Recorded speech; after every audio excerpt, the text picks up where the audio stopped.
Assalamu alaikum, barkanmu da zuwa wannan sashi na labarai na Hausa News Hub. Wato in zuwanka na farko kenan ka taimaka ka danna subscribe, ka danna alamar kararrawa domin samun cikakkun labarai a Najeriya gaba ɗaya ta fannin Hausa. Wato yau sharhinmu zai tabbata ne akan jarumin kannywood wato alinuhu, inda muke so mu yi sharhi akan wasu abubuwa da muka ga suna faruwa wanda ya kamata mu yi magana a kansu. A cewa ba kasafai jarumin kannywood din za ku ga yana magana akan mahaifinsa wato Mr. Nuhu Emmanuel Poloma wanda Allah ya mai cikawa a 8 ga Yuni shekara ta 2020, inda yake magana a kai. To wato a nan gurin muna so mu yi bincike ne mu ga me isa baya magana akan mahaifinsa. Wato ya taɓa yin doguwar tattaunawa da 'yan jarida akan mahaifiyarsa wato Hajiya Fatima Digrema, wacce ta mutu a 1999, wato yanzu shekara kusan 25 kenan da rasuwarta, wanda in kuka lura da sunan kamfanin fina-finai na shi jarumin, sunanta ya amfani da shi wajen rubuta FKD wato Fatima Digrema ya yi amfani da shi ne ake cewa FKD Production. Wato shi jarumin ya yi hira da wakiliyar jarida ta SUN wadda ake tattaunawa a jihar Lagos, wanda aka buga ta mai suna Bolatiti Adebayo, wanda aka buga ta a 22 ga Yuni 2017. A hirar tasa ya bayyana yadda mahaifiyar tasa yake tuno wasu abubuwa da take gaya mai, inda yake bayyana cewa tana yawan ƙarfafa mai gwiwa wajen da zai shiga harkar wato kannywood.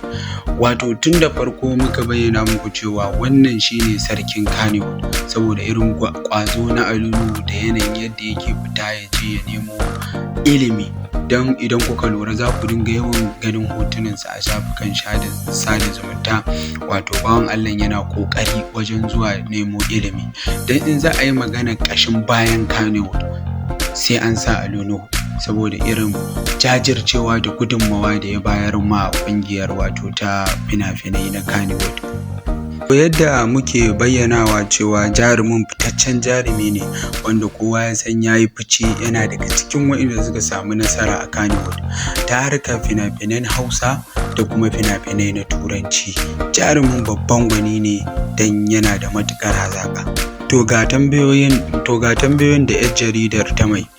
An tambayi jarumin me sunan mahaifiyarsa, ya ce sunanta Hajiya Fatima Digrema, wato 'yar asalin ƙauyen Bamam a jihar Borno ce. Daga nan ya ɗaura inda yake cewa wato malaman makaranta ce sannan ta zama headmaster, daga baya kuma ta fara sana'ar abinci. An tambayi jarumin me ya fiye tunawa game da mahaifiyarsa, ya ce wato yana tuna abubuwa da dama, amma abin da ya fi tunawa ita ce wadda ta fara ba shi goyon baya ya shiga harkar drama. Bayan ya shiga harkar drama, a shekarar da ya shiga harkar drama Allah ya mata rasuwa, wato bata samu damar ganin shi yana harkar drama ba.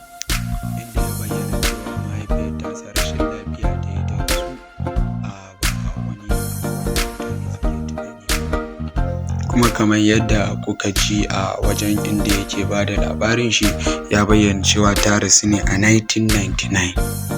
Ya faɗi irin shawarar da mahaifiyarsa ta basa, ta ce mai na farko ya kasance duk mutanen da yake hulɗa da su ya zauna da su lafiya, sannan ya kasance mai ƙasƙantar da kai a duk inda ya je, sannan kuma duk halin da ya shiga ya dinga yawan tunawa da Allah. Kun ji mahaifiya ta gari. Allah ya saka da alheri, Allah ya ji kanta, Allah ya gafarta mata. Sarki alinuhu kenan. Sannan ku danna mana subscribe, sannan ku danna alamar ƙararrawa domin mu ci gaba da kawo muku ingantaccen labarai. Allah ya kai mu, ku tare mu a gaba.